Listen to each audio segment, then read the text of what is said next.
Antum setelah membaca Al-Fatihah, seharusnya antum mencari surat-surat yang dibacakan sesuai dengan kebutuhan antum. Cari ayat-ayat yang sesuai dengan kebutuhan kita. Karena dari Al-Fatihah sampai dengan An-Nas itu semua berisi kebutuhan kita. Saya baca cepat ya. Tapi nggak usah ditulis. Saya ulangi, tidak usah ditulis ya. Saya bacakan saja.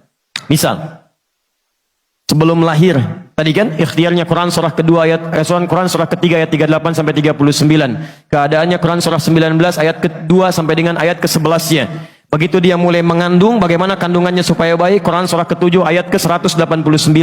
Begitu dilahirkan, bagaimana supaya ASI-nya mengalir lancar, anaknya tumbuh menjadi anak yang saleh, Quran surah ke-2 ayat 233. Begitu usia 2 tahun ke atas, dia mulai belajar bagaimana supaya dekat dengan Allah, baik dengan orang tuanya, baik dengan tetangganya, Quran surah ke-31 ayat 13 sampai dengan ayat 19-nya. Kemudian dia mulai belajar supaya cepat menangkap pelajarannya, Quran surah 9 ayat 122. Supaya meningkat prestasinya, Quran surah 58 ayat yang ke-11. Kemudian dia mulai meningkat lagi pendidikannya, mulai mendapatkan teman-teman bergaul, bagaimana supaya tidak bisa merubah keadaannya, supaya lebih dekat dengan Allah, tidak terjebak dalam pergaulan bebas, Quran surah ke-49 ayat ke-13-nya. Ada yang serius datang mau melamar, bagaimana menyikapinya, Quran surah ke-4 ayat yang ke-4.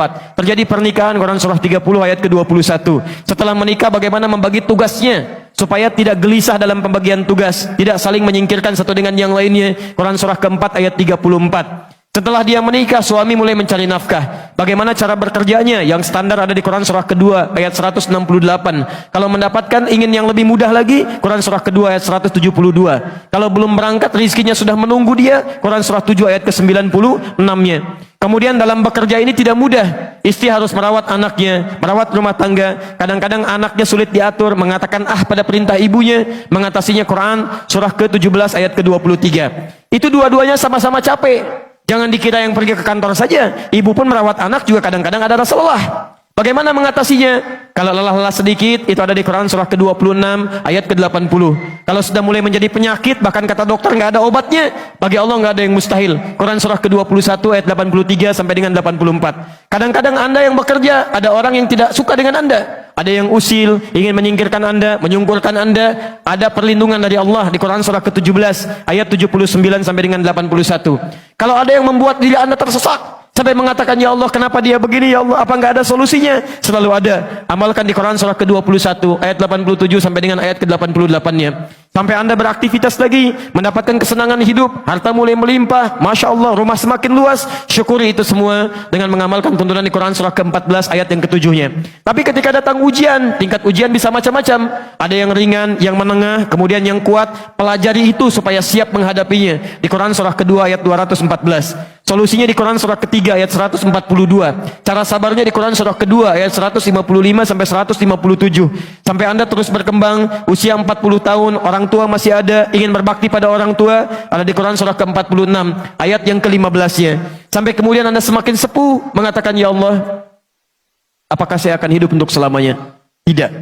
Satu saat kamu akan meninggal. Bagaimana cara meninggalnya, ya Allah? Kamu akan kedatangan maut di Quran surah ketiga ayat 185.